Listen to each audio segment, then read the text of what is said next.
how to avoid burnout and improve your well-being. The World Health Organization believes that by 2020, the biggest health concern for all of us is going to be burnout and stress. There are 16,000 emails being sent a day, and that is the equivalent of the work of Shakespeare. That attention needs demanding attention. It's screaming at you. And what a buzz that we get. What a hit of satisfaction we get when we answer those emails. It's a drug. It's almost an addiction. Now, it's chronic stress that creates a burnout, and this blog will help you to understand what to look out for that's creating chronic stress and burnout, and of course very positive tips and strategies to help you to avoid it. So my story with stress started in London many years ago, and if you want to find out more, click the blog and find out.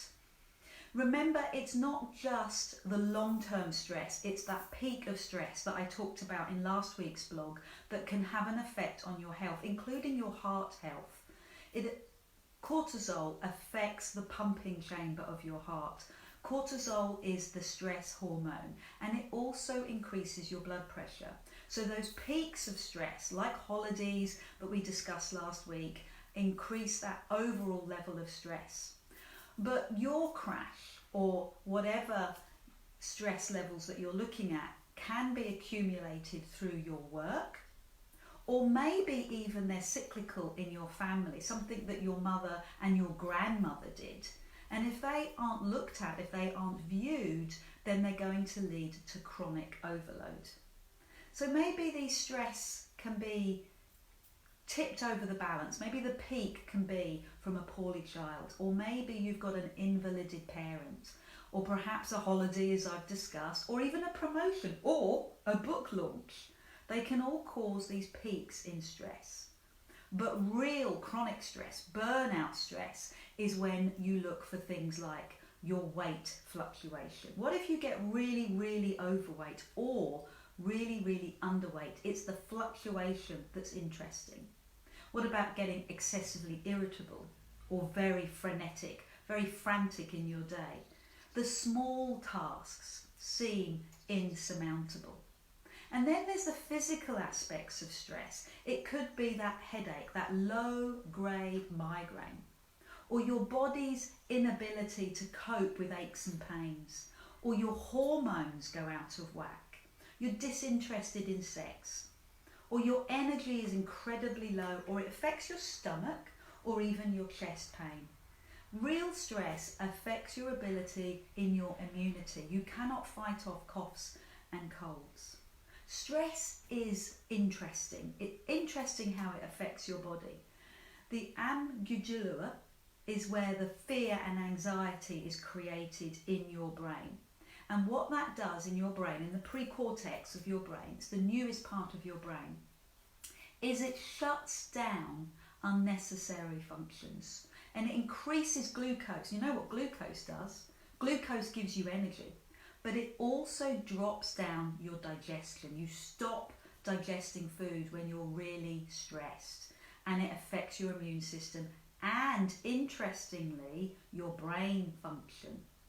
Now, your body has the same response to stress, whether you are running wild from a wildebeest or whether that wildebeest is just your boss asking you to finish a report, or maybe even a client.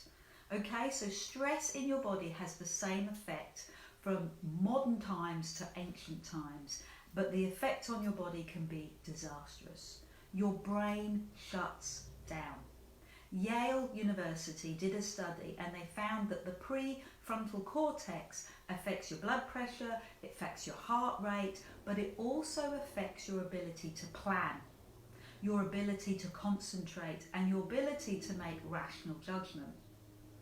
Stress also affects your body through illness, as I've discussed, but the psychological effect of stress is interesting.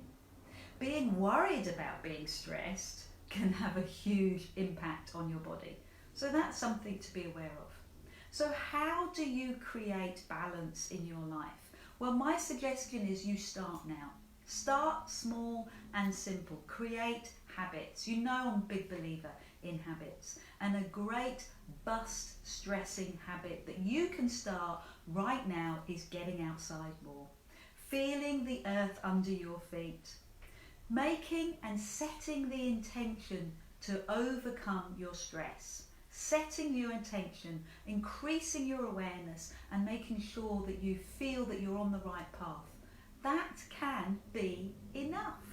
Something small, something little that will change the rest of your life. Win tomorrow, today. I love that hashtag. You can do things to your nutrition that will help your overall stress levels. For instance, reducing sugar.